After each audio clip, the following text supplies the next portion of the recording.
Interessante também, irmão, que se a gente pegar aqui algo que vai apontar aqui para os 144 mil. Se a gente pegar aqui, por exemplo, deixa eu pegar aqui a calculadora, colocar aqui na tela,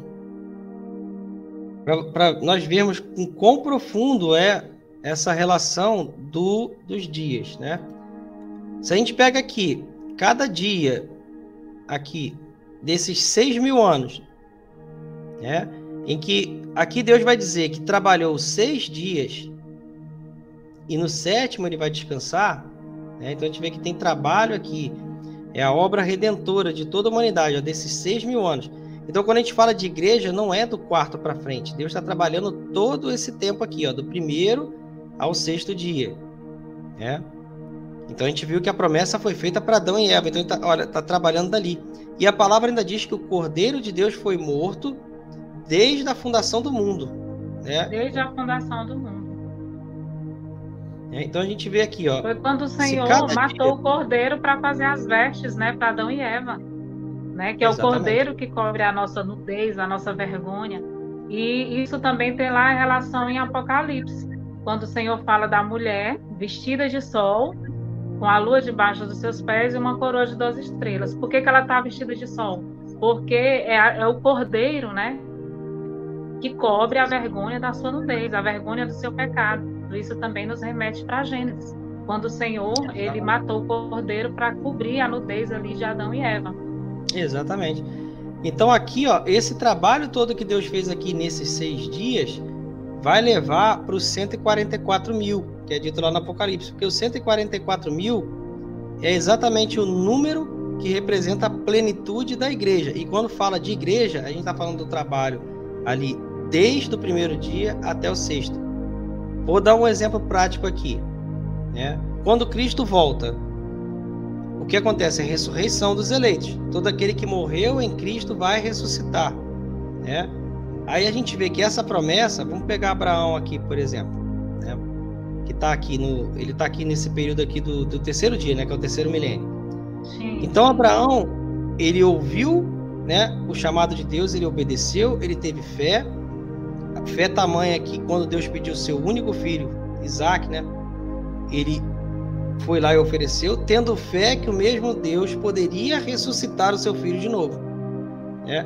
E a caminhada ali da onde Abraão estava até o monte eram de 3 dias, ou seja, que ele teria poder para ressuscitar o 3º dia. E você vê como é que Isaac, né, o filho de Abraão, aponta perfeitamente para Cristo, né? Então, se a promessa feita a Abraão é de Cristo, em quem Abraão teve fé? Em Cristo. Em Cristo. Abraão... Eu até coloquei aí, irmão, no material, se você observar, a antiga aliança, eles são salvos pela fé em Cristo. Toda a antiga aliança aponta para Cristo. E a nova aliança, nós somos salvos também pela fé em Cristo. A antiga aliança era salvo na fé da promessa que viria o Messias ungido.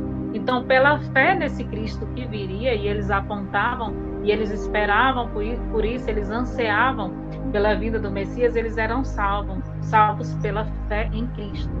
E depois que Cristo veio, nós somos salvos pela fé em Cristo, ou seja, nós cremos que aquele que morreu no madeiro, aquele judeu, é o Salvador do mundo, então nós somos salvos mediante a fé nele. Então, as duas alianças apontam para Cristo, sempre foi salvo por ele.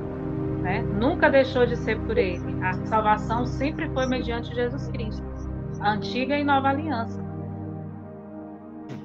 Por isso que ele é a arte central da menorá, porque as duas alianças apontam para ele. O irmão Marcelo colocou aqui, anunciando boas novas para eleitos e não eleitos, para que eles se arrependam e tenham essas promessas. Sim, a palavra anunciada ali, ela é para todo mundo, né? E quem é eleito? Aquele que está em Cristo. Mas Cristo chama todos para serem eleitos, né? Mas só é eleito... O eleito verdadeiro é Cristo. E nós nos tornamos eleitos em Cristo. Essa eleição, a eleição está em Cristo, né? Ela não está ligada a obras, porque obras não salvam ninguém. Porque se for por obras já não é por fé, né? Ela é pela graça do Senhor. Mas também pela graça, quando nós aceitamos a Cristo, nós devemos ter boas obras. inclusive quando a gente está falando de Abraão, dá para conectar com Abraão, né? Se Abraão ele fosse salvo ali, né? Ali pela fé, né? Ali já tinha manifesta a graça, né? Existem várias citações da graça sendo manifesta durante o Antigo Testamento. Por exemplo, Davi, dentro do período da lei. Depois a gente volta em Abraão aqui rapidinho. Mas Davi, ele cometeu um pecado tamanho que pela lei ele tinha que morrer 2 vezes. Só que ele clamou, ele se rasgou ali perante o Senhor e o Senhor teve misericórdia de Davi. Então isso é graça, né? Agora voltando para Abraão. Abraão ele teve fé no Senhor, mas não foi somente a fé. Ele também praticou obras. Hebreus 11 vai dar vários exemplos desse. A Raabe, né? E a Raabe era gentia, né? Então a Raabe, ela ouviu falar de um Deus, ela confiou, teve fé nesse Deus e demonstrou obras quando ela soube dos espias e escondeu. Então ela teve obras, fé e obras. Então assim, não é só você ter fé, não existe esse negócio de uma vez salvo, salvo para sempre. Se você tiver boas obras, você vai perseverar e confirmar a eleição, como os apóstolos falam isso. Mas se você tiver más obras, você vai sofrer as consequências das suas más obras. Até porque se você tem más obras, é porque você não está em Cristo.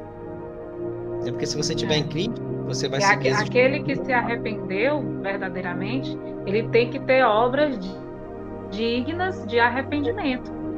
Né? Como que a pessoa vai dizer que está arrependido do seu mal, arrependido de quem é, e continua nas mesmas práticas, né? Então, aquele que está em Cristo, ele tem que produzir as obras de Cristo. Né? Tem que, se está inserido no corpo de Cristo, as obras têm que ser conforme a luz, não obras de trevas. Exatamente. E o próprio Senhor anuncia isso, né? Arrependei-vos porque é chegado o reino dos céus, né? Essa é a pregação, arrependimento. Se a pessoa aceitei a Cristo, mas não muda a sua vida, né? Não tem arrependimento, então ela não herda o reino. Né? Então é um conjunto de uma fé seguida por obras. Então aqui no 6º dia, a gente vê aqui, apontando para o número 6, a gente vê pessoas sendo amantes de si mesmo, inimigos de Deus, né? O 6 é o 6º dia, foi a criação do homem também. Então a gente vê aqui que o homem se volta para si e esquece de Deus.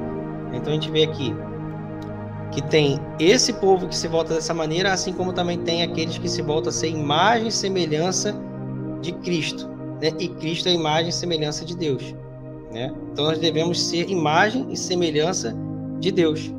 Porque a obra redentora é justamente essa. É fazer com que o homem volte ao estado original lá do Éden, né? Deus, ele criou o homem em perfeição, né? A obra de Deus, ela é totalmente perfeita, né? Então, essa corrupção do gênero humano, ali houve uma consequência drástica, e Deus não criou isso, né? Então, isso é consequência do pecado. Então, toda a mensagem de redenção era para trazer de volta o homem à imagem e semelhança de Deus. E nós só conseguimos isso em Cristo.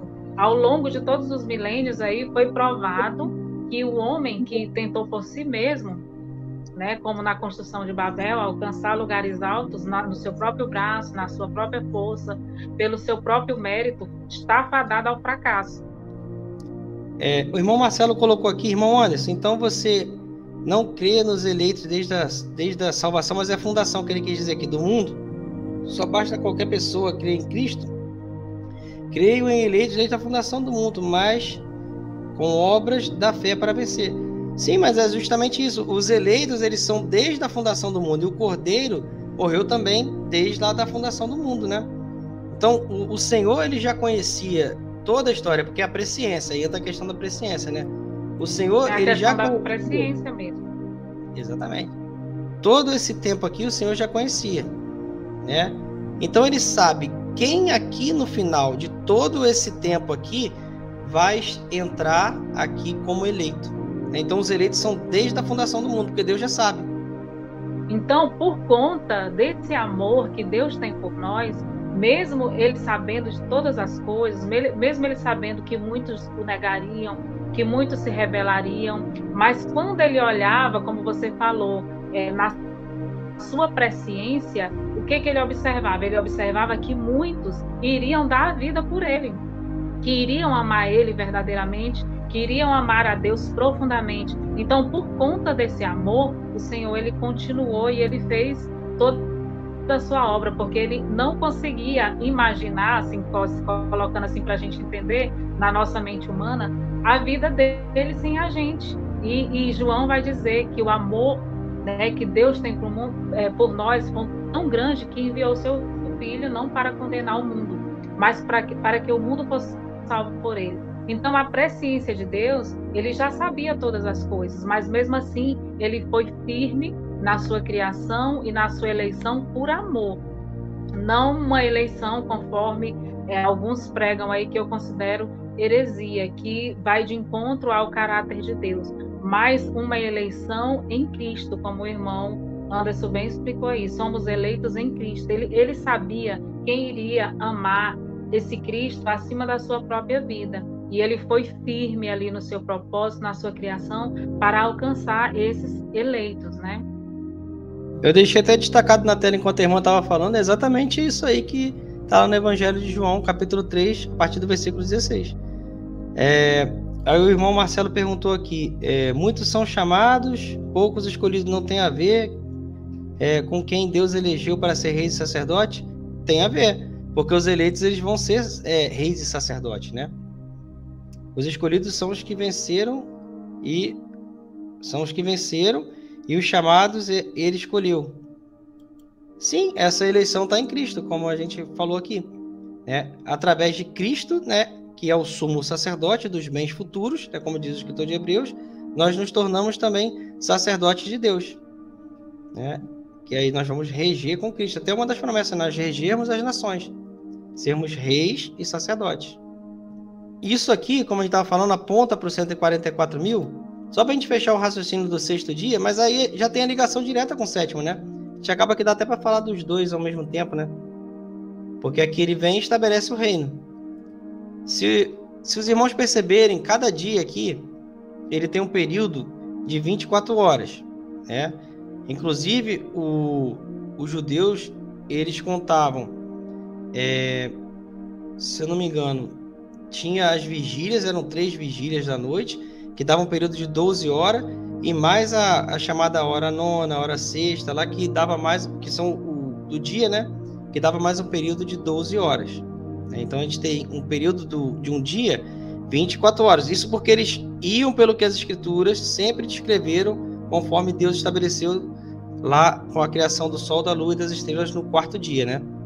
Então a gente vê um dia com 24 horas. Então a gente tem aqui 6 dias, né? Olha como que isso é incrível, que esse tempo de trabalho do 1º ao 6º dia vão ser os remidos do Senhor. Se a gente pegar aqui 24 horas de um dia, né? E multiplicar por 6, que é os dias que Deus trabalhou, olha quanto vai dar. 144. E isso daí a gente levando em consideração um dia. Agora, como um dia são 1000 anos aos olhos do Senhor, se a gente pegar e multiplicar vezes 1000, 144 mil. Então, 144 mil, eles vão apontar para todo esse trabalho aqui que Deus vem fazendo do 1º ao 6º dia. Por isso que quando fala de 144 mil em Apocalipse, ele está se referindo a um número simbólico que representa a plenitude ali do povo de Deus. Você vai ver como é tremendo. Você pega aí as 12 tribos de Israel. 12, né? 12, que aí à noite. O dia são 24 horas, né? Então você pega 12 tribos formando as 12 horas da noite da Antiga Aliança. Mais 12 apóstolos. Aí faz mais 12, né? Mais 12 apóstolos, que é a mensagem do dia da nova aliança. Ou seja, você pega a Antiga Aliança, que é tarde, pega a nova aliança, que é dia, forma o quê? Um dia milenar de 24 horas, um dia profético, certo? Colocou aí 24, 12 tribos, 12 apóstolos. Aí você multiplica por 6 milênios. Vezes 6 milênios de trabalho da humanidade. Vai dar 144. Isso é revelado nas alianças, né? Todo o trabalho, toda a mensagem. Tem um outro também aqui que vai apontar, se a gente pegar aqui, por exemplo, olha o que Deus fala com Abraão. Gênesis, capítulo 15, versículo 13. Deus vai dizer assim para Abraão, ó. Então lhe foi dito, sabe com certeza que a tua posteridade, está falando aqui da descendência de Abraão, será peregrina em terra alheia e será reduzida à escravidão. Ele está falando do tempo do Egito. E será afligida por 400 anos. 400 anos. Então aqui a gente pega, é o período que o povo teve lá no Egito, 400 anos. Então se a gente pega aqui, a gente vai pegar aqui agora, 400 anos vezes 360 dias, que é o ano profético, e vai dar 144 mil. Olha aí, que tremendo. Aí a gente vê que no Egito, todo aquele tempo que eles ficaram cativos lá no Egito, você vê que eles clamaram a Deus e Deus enviou quem? Moisés. E Moisés é uma tipologia de Cristo. E através de Moisés ali, e todo as pragas, que Deus, e tem muitas coisas mais profundas ali. Mas só para a gente não se estender muito nesse assunto, senão vai entrar por outro assunto, Todas aquelas pragas que foram derramadas ali, a gente vamos observar a última, a 10ª praga, é o que? A morte. E ali ainda vai ter a instituição da Páscoa, que está lá em Êxodo 12. Aonde vem a morte sobre todo aquele mundo ali representado pelo Egito, mas o povo de Deus, ele não morre. Por quê? Porque Deus fala que eles têm que matar um cordeiro, pegar o sangue do cordeiro e passar nos umbrais da porta. Então a gente vê ali que o sangue de um cordeiro, ele livra da morte. E o povo, ele foi pego ali, e liberado ali. Faraó falou, vai embora. Então você vê o povo sendo liberto depois desses 144 mil dias, que liga os 144 mil, o número de toda a plenitude ali, dos remidos do Senhor. Esse povo, ele é tirado do Egito. E ali você tem o marco da Páscoa, que aponta para o sacrifício de Cristo. Olha como é que é tremendo isso. Apocalipse 10, versículo 7 vai dizer assim, ó. Mas nos dias da voz do 7º anjo, quando ele estiver para tocar a trombeta, está falando da 7ª trombeta, que aponta para a volta de Cristo, ó. Cumprir-se-á então o mistério de Deus, segundo ele anunciou aos seus servos profetas. Você vê, toda a revelação foi dividida pelos profetas. E aqui na 7ª trombeta se cumpre todo esse anúncio, que os profetas fizeram. Por isso que Jesus fala, não vim revogar nem a lei e nem os profetas, eu vim cumprir. E isso aqui tudo é passagem do 6º para o 7º dia, porque aqui no 7º dia, que é o descanso, a gente lê até aqui em Gênesis 2, do 1 ao 3, vai dizer assim, ó. Assim, pois, foram acabados os céus e a terra e todo o seu exército. E havendo Deus terminado no 7º dia a sua obra que fizera, descansou nesse dia de todas as suas obras que tinha feito.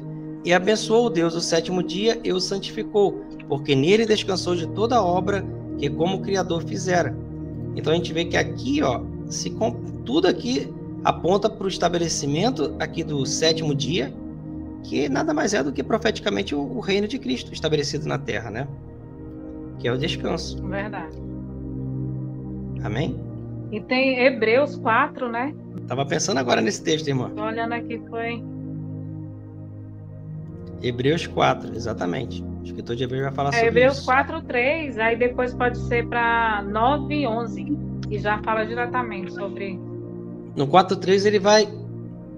O plano de fundo aqui do escritor de Hebreus, ele está falando exatamente do povo que estava no deserto, para entrar na terra prometida. Olha como é que, ao longo da história, Deus vai usando a história para profetizar futuro,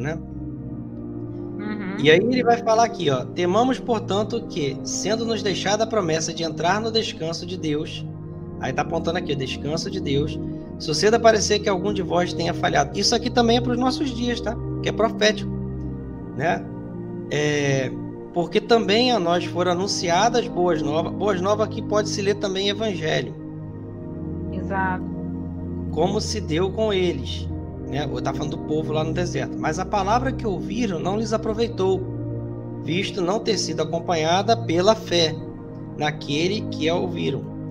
Nós, porém, que cremos, entramos no descanso conforme Deus tem dito. Isso aqui está apontando para o 7º dia, né? O que Deus disse aqui? Assim jurei na minha ira, não entrarão no meu descanso, embora certamente... Olha como é que está ligando, ele vai conectar agora com o 7º dia da criação lá de Gênesis, olha.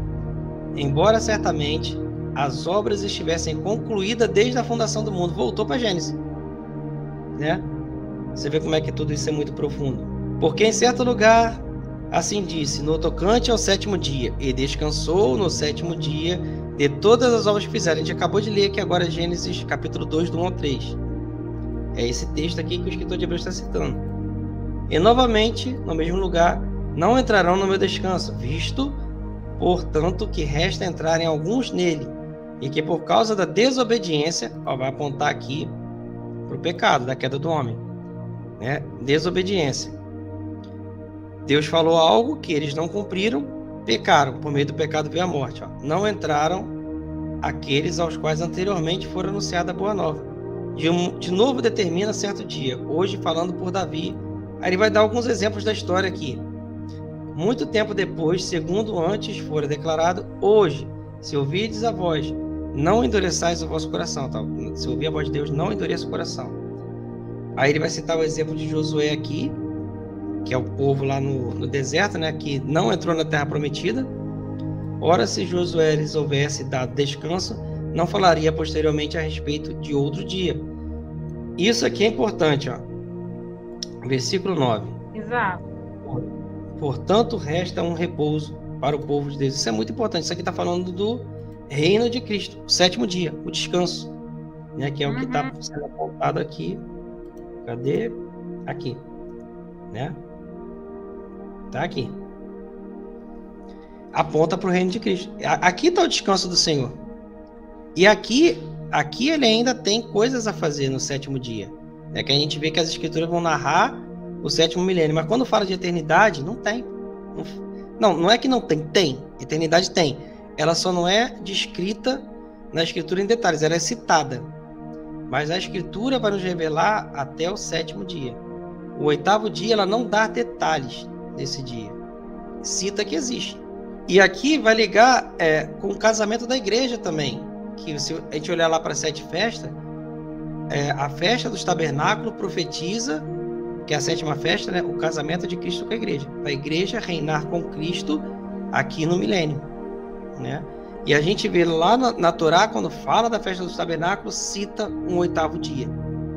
Então você vê que a escritura é muito perfeita, né? Só uma observação também, né, irmão? Cristo, quando ele foi acusado ali pelos judeus, que ele fazia milagres, fazia obra no sábado, né? Então ele disse, olha, meu pai trabalha até hoje, então eu também trabalho. Então é porque assim, ele ainda estava no 4º milênio, né? ainda tinha muita obra pela frente. E esse texto aí vai falar sobre o descanso eterno, o descanso que virá, já apontando para o 7º milênio. Então Jesus também, ele sempre suas falas eram dotadas, né, de toda a sabedoria e também já como forma de nos motivar a estudar os profetas, a aprofundar em todas essas coisas. Jesus muitas vezes em sua fala ele motivava isso, motivava a curiosidade, motivava o estudo. Exatamente. Tremendo mesmo. Exato. E esse texto que a irmã citou é muito incrível, porque tá lá em João 5. Porque nesse contexto, só contexto extenso, a gente não vai ler tudo, mas os irmãos podem meditar em casa. A gente vai passar brevemente o contexto aqui. Ali Jesus curou um paralítico e foi num dia de sábado, né?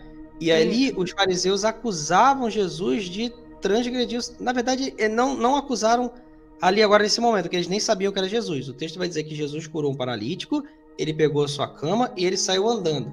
Depois os fariseus encontraram esse paralítico com a cama andando e falaram, olha, não é lícito você andar com a tua cama, porque é sábado. Aí ele vai dizer, aquele homem que me curou disse, pega a tua cama e anda. Aí, olha só que coisa, que os fariseus nem se repararam no milagre, cara. O milagre, o cara não andava e estava andando. Mas eles se preocuparam com a cama. Eu sempre fico intrigada com isso. Gente, como pode? Eles nem ligaram para o milagre, né? Eles eram amantes, assim, era das regras, da lei, cegos espiritualmente, né? Isso. Aqui, é aqui que Jesus fala: levanta-te do teu leito e anda. Imediatamente o homem se viu curado e tomou andando. E saiu andando, né? Aí os fariseus vão indagar o homem aqui. Quem é o homem que te disse toma o teu leito e anda? Mas aquele homem não sabia que era Jesus, né?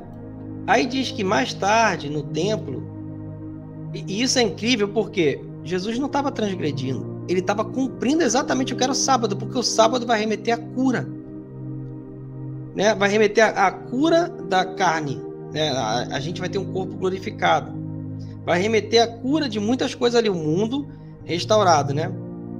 Então, olha só, mais tarde Jesus o encontrou no templo e lhe disse: olha, que já está curado, não peques, para que não te aconteça coisa pior. O homem retirou e disse aos judeus, tipo, o homem ouviu Jesus falar, ai, caramba, foi ele. Aí contou para os judeus. Aí os judeus foram lá e começaram a cercar Jesus, né? Ali, cercaram Jesus. Aí aqui entra nessa epígrafe, Jesus explica a sua missão. E aí entra o que a irmã falou, ó. Então lhe falou Jesus: em verdade vos digo, que o filho nada pode fazer de si mesmo, senão somente aquilo que vir fazer o Pai. Porque tudo o que este fizer, o filho também semelhantemente o faz. E só uma observação, né? A última, como a gente tinha falado no início da live, que isso também remete também às 7 igrejas, às bênçãos, à restituição, né? Aquilo que o povo de Deus, ou a criação de Deus, perdeu ao longo dos milênios, o Senhor, ele restitui como promessa para as 7 igrejas. E aí, na 7ª igreja, olha só como nada é coincidência. O que ela recebe de bênção é se sentar no trono. Aí nós sabemos que no milênio a igreja ela vai reinar com Cristo, né? Então, é justamente a bênção da 7ª igreja lá se sentar no trono, aquele que vencer, né? Para subir aqui o versículo 21, né? Apocalipse 3:21. 3:21, né? Isso. Diz lá: ao vencedor dar-lhe-ei sentar-se comigo no meu trono, assim como também eu venci e me sentei com meu Pai no seu trono. Né? Então, muito nada é por acaso. Se a gente for conferir tudo aí sobre as bênçãos das igrejas, vai bater certinho. Com tudo e que a humanidade perdeu ao longo dos milênios, bate certinho. Toda a restituição, tudo que o homem perdeu, o Senhor vai dar de volta. Exatamente. Quem está em Cristo herda as promessas. Sim. Não existe herança de promessa fora do corpo de Cristo.